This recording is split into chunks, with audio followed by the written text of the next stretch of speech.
This lady had me clean maggot-infested trash cans and I didn't charge enough. You have to see how disgusting it was. In this video, we're going to cover how we landed this trash can cleaning with our brand new ad strategy and how the ridiculous transformation landed me a recurring customer, so make sure you stick around till the end of the video. Trust me, you don't want to miss this. This is probably the worst trash can cleaning I've ever done, and when we got there, the lady still had trash all up inside of the cans. You guys, we just finished up the second can cleaning and I don't even know what to say, but you're going to see the beginning. There were maggots living inside of this trash can, which, you know, now that I say it, sounds pretty reasonable, but you do not want to clean this. Because this lady had left trash in her trash can, we had to put on gloves and remove it. This is actually standard procedure, but when I noticed there was a colony of maggots living in this can, I figured that I didn't price this job as high as I should have. This is an issue I run into a lot with mobile detailing, and that's not asking enough questions prior to showing up to the job. When you leave too many unknowns with a customer, you set yourself up to be absolutely shocked when you show up to the worst case scenario. Of course, I wasn't expecting the trash can to be nice and smell like daisies, but this was absolutely a first for me. I forgot to bring myself some protective glasses and a mask, so this job, luckily I had an extra shirt in the car I was able to use. Save yourself some trouble and always bring your safety equipment because you're going to need it for nasty jobs like this one. The customer had informed me she doesn't even use that trash can anymore because she was scared of how nasty it was and couldn't stand the bugs all over it. She can't believe she finally found someone who cleans cans. Luckily, I was able to manage this job smoothly because of Quote IQ. If you need help keeping up with customers, sending estimates, invoices, and collecting payments all for free, then check out Quote IQ. It's going to be the first link in the comment section and the description.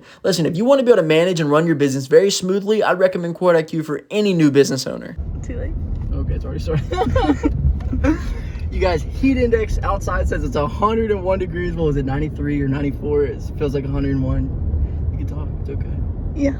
Okay.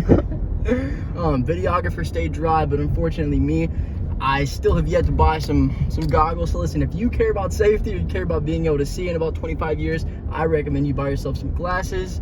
Also, on the job, just forgot to bring myself a mask as well, so we're using a t-shirt today. Whoa, this guy's turning quick. As you can see, that's us pulling up to the job in the Camry, and funny enough, she actually asked me if I was the right person because she didn't think I had any equipment with me, clearly because I didn't pull up in a truck with a trailer. I actually get this a lot, but my car's been optimized and my trunk and my back seat to have all the equipment I need, and it saved me money in the long term. This has heavily contributed to the fact that I get so many tips because the customers are more often than not surprised by the setup I have and the transformations we create. Because of how well of a job we did, the customer now has opted into a monthly service plan with us at Rogers Can Cleanings, which I explained recently on the channel is a service owner's best friend. Now I'm going to have a guaranteed person every month and not have to waste ad spend on a whole new person to fill that slot. This job is an example of why I wouldn't start a can cleaning business again if I had to do it. With people that are paying to have their cans cleaned, the hard truth is that these people only have two kinds of motives. One being that this customer has extra money and just likes to have comfort and clean things. Two being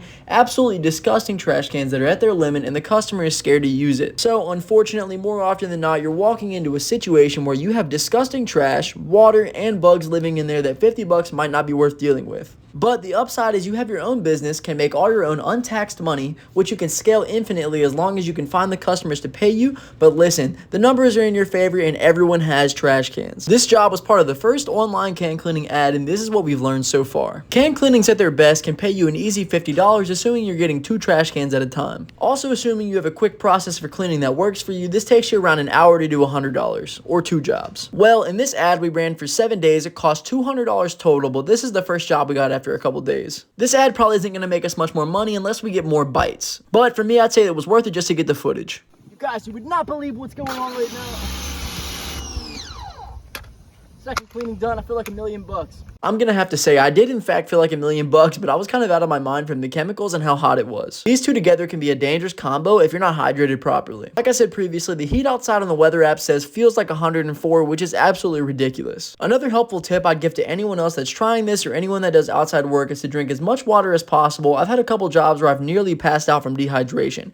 It's easy when you're focused on finishing, but not worth the end result. From now on, I'm gonna bring myself out a gallon of water to each job I do, and after 30 days, I'll let y'all know the difference that it makes. There's something I like to call the Fabuloso finisher, which is where at the end of every can cleaning, I pour some Fabuloso into the trash can and I close the lid. After a couple of minutes, usually the smell completely surrounds the inside of the can, even becoming smellable from the outside. And because of this, the customer became on as a monthly recurring client. When we finally finished, I notified her she could come out to check out the trash cans, and luckily she did. She told us that she almost didn't even want to put anything in them because she could possibly ruin her nice perfume smelling cans. Before this, I had told her we could come out monthly, and she told me she talked to her husband. But as we were were picking up, she told me she could smell how good they smelled from a couple feet away, and she absolutely wanted to continue service. This just goes to show the smallest things can make a huge difference, and if you plan to start a can cleaning business, this is some gold from me to you. The customer actually noticed my girlfriend videoing me and said she was glad I was documenting this because she was shocked more people don't offer it. She even offered me to check out the channel and subscribe, which maybe you should think about doing too. If you aren't subscribed yet, or you have interest in becoming an entrepreneur but don't know where to start and you want to start getting paid, I got what you need. Also, if you've made it to this point in the video, thank you so much for watching, and congratulations, you get to hear the secret word. Anybody that made it right here, comment down below the word Fabuloso Finisher so that I can shout you out on the channel.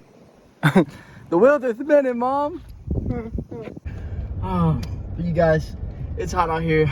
Hustle hard, get that money. Shout out to Forever Self-Employed for landing us this job using his Facebook ad strategy. You guys, buy the course. And yeah. Chick-fil-A time. Chick-fil-A time.